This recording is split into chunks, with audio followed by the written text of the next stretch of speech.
When you enter the BIOS, you usually need to turn on or restart your computer, and press a special key during startup. This key can be F2, delete, F10, or escape, depending on your computer or motherboard model. But there is a much easier way to do this directly from the desktop, and today I'll show you how to boot into the BIOS using the command prompt, or even directly from the taskbar. First, right-click the Start button and select Terminal Administrator.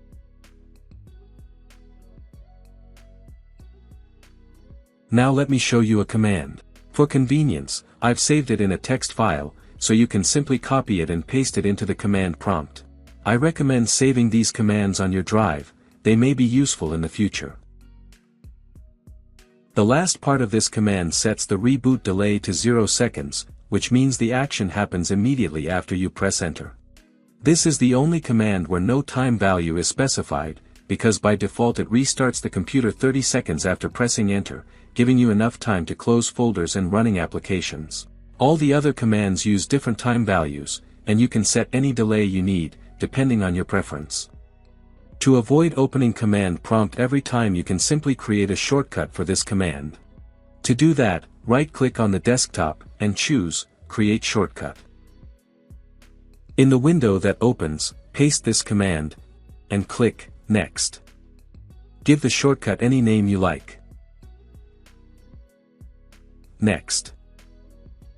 Now open the shortcut properties, and enable Run as Administrator.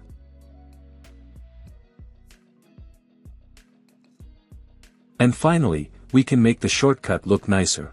Click, Change Icon, and choose the one you like most. Click, OK. Then Apply. The shortcut is ready, and I also recommend pinning it to the taskbar to make access even faster.